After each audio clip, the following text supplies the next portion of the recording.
From chronic pain to sports injuries, get Asia's leading joint care under one roof. Your journey to mobility starts at Sunshine Bone and Joint Institute by KIMS Sunshine Hospital, Gachibowli or Begumpe. Book your consultation today. మనకు ఉగ్రవాదం అనగానే ఠక్కున గుర్తొచ్చే పేరు పాకిస్తాన్. మన దేశంలో ఉగ్రవాదాన్ని పెంచి పోషిస్తూ దేశం రావణ కాష్టంలా తగలబడాలి అనేదే ఆ దేశం ఆలోచన. కానీ ఇప్పుడు పాకిస్తాన్ కంటే మరో దేశం మనపై ఎక్కువ కుట్రలు చేస్తోందా? భవిష్యత్తును దృష్టిలో ఉంచుకుని భారత్ పక్కలో కొత్త బల్లెం తయారు చేసే పనిలో ఉందా అన్న ప్రశ్నలు ఇప్పుడు తెగ చక్కర్లు కొడుతూ ఉన్నాయి. అగ్రరాజ్యం అని చెప్పుకునే అమెరికా బయటకి మాత్రమే పెద్దన్నలా వ్యవహరిస్తూ తెర వెనుక డర్టీ జాబ్స్ చేస్తోందా?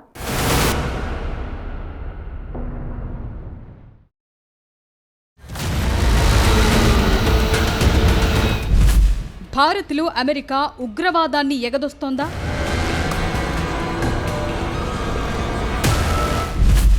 మిలిటెంట్లకు ప్రత్యేక శిక్షణ ఇస్తోందా?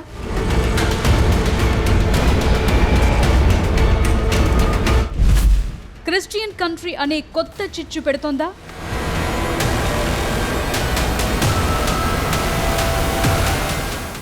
ఈ ప్రశ్నలన్నింటికీ సమాధానం ముమ్మాటికి అవును అని చెప్పలేం, కానీ కాస్త అవును అని మాత్రం చెప్పొచ్చంటున్నారు. అసలు ఈ అనుమానాలు రావటానికి కారణం రీసెంట్గా జరిగిన కొన్ని developments. National investigation agency 7 foreigners ను అరెస్టు చేసింది. వీరంతా కూడా ఎలాంటి అనుమతి లేకుండా మిజోరాం మీదుగా మయన్మార్లోకి వెళ్లి అక్కడి మిలిటెంట్లకు సైనిక శిక్షణతో పాటు డ్రోన్ వార్ఫేర్ లో ట్రైనింగ్ ఇచ్చారని గుర్తించింది ఎన్ఐఏ. మొత్తం 7 అదుపులోకి తీసుకుంది.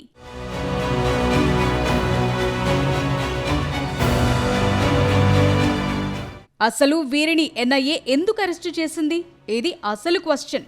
రీజన్ నెంబర్ 1, అనుమతి లేకుండా మిజోరాం సరిహద్దుల గుండా మయన్మార్లోకి ప్రవేశించటం. రీజన్ నెంబర్ 2, ఈశాన్య రాష్ట్రాల్లో తిరుగుబాటు సంస్థలతో సంబంధమున్న కొన్ని మిలిటెంట్ గ్రూపులకు మిలిటరీ శిక్షణ ఇవ్వటం. రీజన్ నెంబర్ 3, యూరప్ నుంచి అత్యాధునిక డ్రోన్లను దిగుమతి చేసుకుని వాటిని మయన్మార్కు తరలించటమే కాకుండా మయన్మార్లో ఆ డ్రోన్స్ ను అసెంబ్లీ, జామింగ్ టెక్నాలజీ, ఆపరేషన్స్ పై ఉగ్రవాదులకు ట్రైనింగ్ ఇవ్వటం.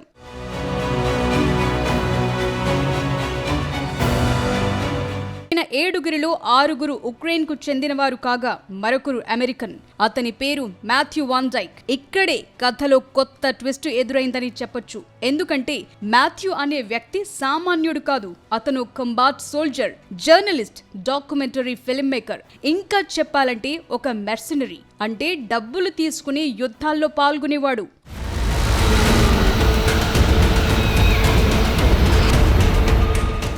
ఒక్కసారి మాథ్యూ ట్రాక్ రికార్డ్ చూద్దాం. 2011లో లిబియాలో గడాఫీకి వ్యతిరేకంగా అక్కడి తిరుగుబాటుదారులతో కలిసి పనిచేశాడు. అక్కడి ప్రజలకు పోరాడాలని నూరిపోశాడు. దీంతో మాథ్యూని అక్కడి సైన్యం బంధించి జైల్లో వేసింది. ఆ తరువాత లిబియా ప్రభుత్వం కుప్పకూలటంతో జైలు నుంచి తప్పించుకున్నాడు. ఈ ఇష్యూ తర్వాత వరల్డ్ లో ఫేమస్ అయ్యాడు మాథ్యూ. ఆ తరువాత యుద్ధాలపై డాక్యుమెంటరీలను తీయటం ప్రారంభించాడు. ఇతను తీసిన పాయింట్ అండ్ షూట్ అనే డాక్యుమెంటరీ ఫేమస్ అయింది. ఇదే సమయంలో సన్స్ ఆఫ్ లిబర్టీ ఇంటర్నేషనల్ అనే సంస్థను ప్రారంభించాడు. ప్రజాస్వామ్యం కోసం పోరాడే ఏ సంస్థకైనా ఉచితంగా ట్రైనింగ్, సలహాలు ఇచ్చే సంస్థ ఇదని అనౌన్స్ చేశాడు మాథ్యూ. అంతేకాదు, యుద్ధం చేయటానికి కావాల్సిన ఆయుధాలను కూడా అందిస్తుంది ఈ సంస్థ.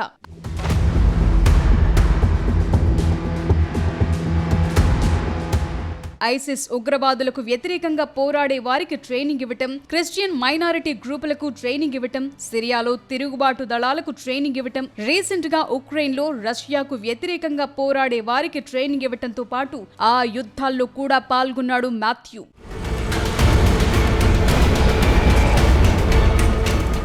ఇది మాథ్యూ ట్రాక్ రికార్డ్. చూస్తుంటే అతను ప్రజాస్వామ్యం కోసం పోరాడే వ్యక్తిగా కనిపిస్తోంది కదా, కానీ దీని వెనుక వేరే కథ ఉందనేది చాలా మంది అనుమానం. ఎందుకంటే మాథ్యూని వెనకుండి నడిపించేది అమెరికా అని అనుమానాలున్నాయి. అమెరికాకు వ్యతిరేకంగా ఉండే దేశాల్లోనే మాథ్యూ అడుగు పెట్టడం, అక్కడి ప్రభుత్వాలు, నేతలకు వ్యతిరేకంగా ఉండే గ్రూపులతో చేతులు కలపటం, వారికి ట్రైనింగ్, ఎక్విప్మెంట్ అందించడం, ప్రభుత్వాలపై పోరాడేందుకు చేయాల్సిందంతా చేయటం చేస్తుంటాడు మాథ్యూ. అయితే దీన్ని ఓపెన్ గా, కన్విన్సింగ్ గా చేస్తాడనేది అతనిపై వస్తున్న విమర్శలు.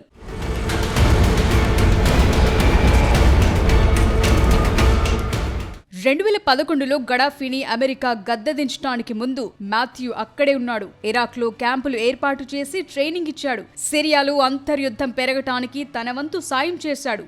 ఆఖరికి వెనజుయేలాలో కూడా అదే సీన్. ఒక్కసారి మాథ్యూ చేసిన ఈ పోస్టును చూడండి.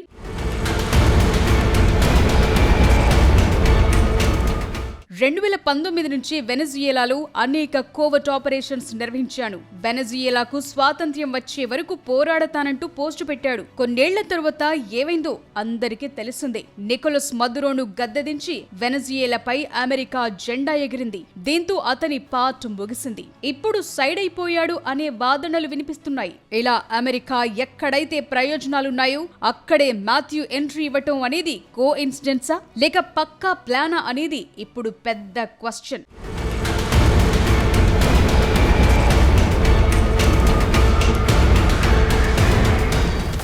మరి అలాంటి మాథ్యూ ఇప్పుడు ఇండియాలోకి ఎంట్రీ ఎందుకు ఇచ్చాడు అనేది పెద్ద క్వశ్చన్. బ్యాటిల్ ఫీల్డ్స్ లో ఆరితేరిన ఒక వ్యక్తి ఉక్రెయిన్ నిపుణులతో కలిసి భారత సరిహద్దుల్లో సంచరించడం సామాన్యమైన విషయమైతే కాదు. డ్రోన్ టెక్నాలజీ ద్వారా ఈశాన్య రాష్ట్రాల్లో అస్థిరత సృష్టించే కుట్ర ఏదైనా ఉందా?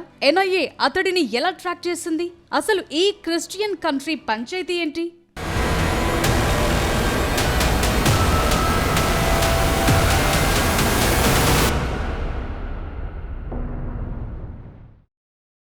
దేశాలను దారికి తెచ్చుకోవడంలో అమెరికాకు ఒక స్టైల్ ఉంటుంది. కథ, స్క్రీన్ ప్లే, డైరెక్షన్ అమెరికాదే అయినా తెరపై కనిపించే యాక్టర్స్ మాత్రం వేరే వారు కనిపిస్తారు. ఇది చాలా దేశాల తల రాతలను మార్చడంలో అందరికీ తెలిసిందే. సరిగ్గా ఇదే స్ట్రాటజీని భారత్పై కూడా ఉపయోగిస్తోందా అమెరికా? గతంలో బంగ్లాదేశ్ మాజీ ప్రధాని షేక్ హసీనా చెప్పిన మాటలు ముమ్మాటికి నిజమేనా?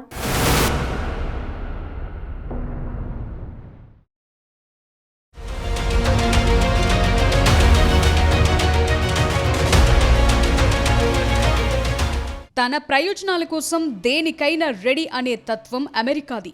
ఇది చరిత్ర చెప్తున్న సాక్ష్యం. దీనికి లేటెస్ట్ ఎగ్జాంపుల్ మిడిల్ ఈస్ట్. మొత్తం మిడిల్ ఈస్ట్ తన గుప్పిట్లో ఉంచుకోవాలనుకుని అది సాధ్యం కాకపోవటంతో వారిలో వారికే కొర్రీలు పెట్టి ఇప్పుడు వేడుక చూస్తోన్న తంతును ప్రపంచం మొత్తం గమనిస్తూనే ఉంది. సేమ్ ఫ్యూచర్ లో కూడా తమను దాటి ఎదుగుతుందని భావించటమో, తమను ఎదిరించే సత్తా సాధిస్తుందన్న అనుమానమో వచ్చిన ప్రతి దేశాన్ని తన గుప్పిట్లోకి తీసుకుంది. దీనికోసం ఒక్కో దేశంలో ఒక్కో స్ట్రాటజీని అమలు పరిచిందనే వాదనలున్నాయి. ఇప్పుడు ఈ లిస్టులో భారత్ కూడా చేరిందా అని ఆలోచన మొదలైంది.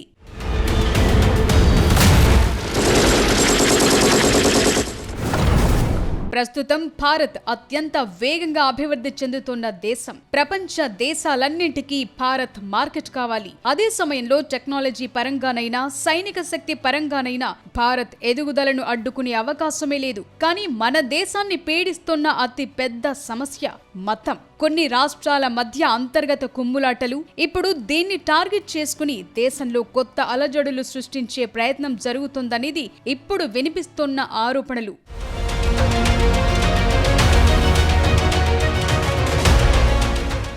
ఏ యుద్ధమైనా, ఏ పోరాటమైనా ఉన్నట్టుండి రాదు. చాలా ఏళ్లుగా గ్రౌండ్ ప్రిపేర్ అవుతుంది. ప్రస్తుతం నార్త్ ఈస్ట్ లో కొన్ని గ్రూపులు భారత్ కు వ్యతిరేకంగా పావులు కదుపుతున్నాయి. ఇలాంటి గ్రూపులన్నింటికీ స్వర్గధామం మయన్మార్. అక్కడ కూడా సరైన ప్రభుత్వం లేకపోవడంతో వాటిపై ఎలాంటి నియంత్రణ లేదు. ఇదే ఇప్పుడు వారికి వరమయ్యింది.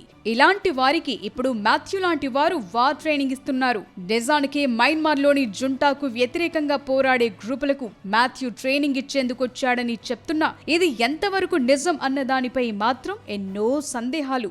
నిజానికి మాథ్యూతో పాటు మొత్తం 14 మంది భారత్లోకి వచ్చారు. వీరంతా వేరువేరు ప్రాంతాల్లో ల్యాండ్ అయ్యారు. వేరువేరు సమయాల్లో వచ్చారు. వీరంతా కూడా నార్త్ ఈస్ట్ లోకి ఎలాంటి అనుమతి లేకుండా ఎంట్రీ ఇచ్చారు. దీంతో నేషనల్ ఇన్వెస్టిగేషన్ ఏజెన్సీ అలర్ట్ అయింది. వీరు వచ్చిన సమయంలోనే యూరప్ నుంచి మయన్మార్ కు ఒక కన్సైన్మెంట్ వెళ్లటాన్ని గమనించారు. అది కూడా భారత్ మీదుగానే వెళ్ళింది. దీంతో అనుమానం మరింత బలపడింది. దీని పుట్టుపూర్వోత్తరాలు తవ్వటంతో అసలు విషయం బయటకొచ్చింది. నిజానికి వీరంతా సైలెంట్ గా వెళ్లిపోయేవారే. కానీ ఒక్కొక్కరిని ట్రాక్ చేసి మరీ పట్టుకుంది ఎన్ఐఏ. ఢిల్లీ, కోల్కతా, లక్నో ఎయిర్పోర్టుల్లో నిందితులను అదుపులోకి తీసుకుంది ఎన్ఐఏ.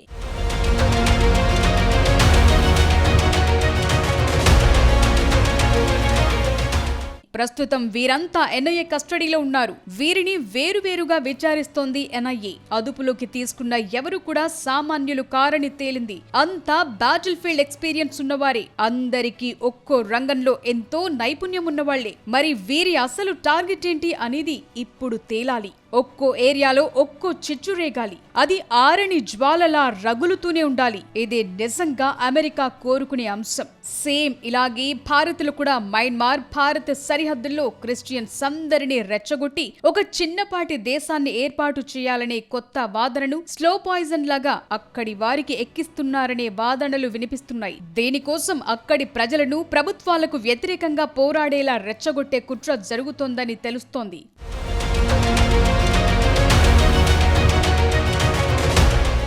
నిజానికి బంగ్లాదేశ్ మాజీ ప్రధాని షేక్ హసీనా గతంలో చేసిన వ్యాఖ్యలు ఇప్పుడు మరోసారి చర్చకొస్తున్నాయి. బంగ్లాదేశ్, మయన్మార్, భారత్లోని కొన్ని ప్రాంతాలను కలిపి ఒక క్రిస్టియన్ దేశం ఏర్పాటు చేయాలని ఒక తెల్ల జాతీయుడు కుట్ర చేస్తున్నాడని ఆమె గతంలో ఆరోపించారు. ఇప్పుడు ఈ ఆరోపణలు నిజమనేలా ఉన్నాయి పరిస్థితులు. మాథ్యూ కూడా అనేక క్రిస్టియన్ మిలిషియాలకు గతంలో ట్రైనింగ్ ఇచ్చాడు. తన సంస్థ సోలి ద్వారా అదే పనిలో ఉన్నాడు. మాథ్యూ వెనుక CIA ఉందనే ఆరోపణలు కూడా ఉన్నాయి. ఒక క్రిస్టియన్ దేశం అనే చిచ్చు మొదలైతే అమెరికాకి చాలా లాభాలున్నాయి. భారత్, మయన్మార్, బంగ్లాదేశ్ తో పాటు చైనాకు కూడా ఇది ఇబ్బందికర పరిస్థితులను తీసుకొస్తుంది.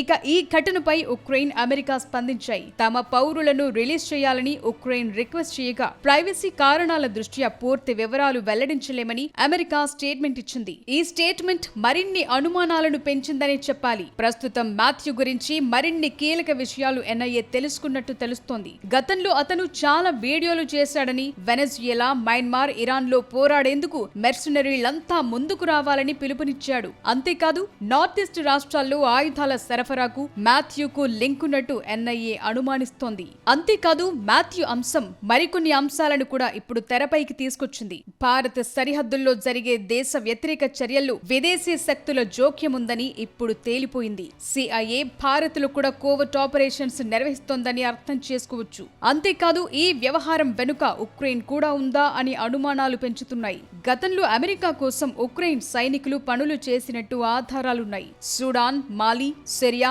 లిబియాలో కూడా ఉక్రెయిన్ సైనికులను CIA ఉపయోగించుకున్నట్టు వాదనలున్నాయి. అంతేకాదు ప్రస్తుతం భారత్, రష్యా మధ్య ఉన్న బంధాన్ని జీర్ణించుకోలేక ఇలాంటి వ్యవహారాలకు తెరలేపారా అనే వాదనలు కూడా వినిపిస్తున్నాయి.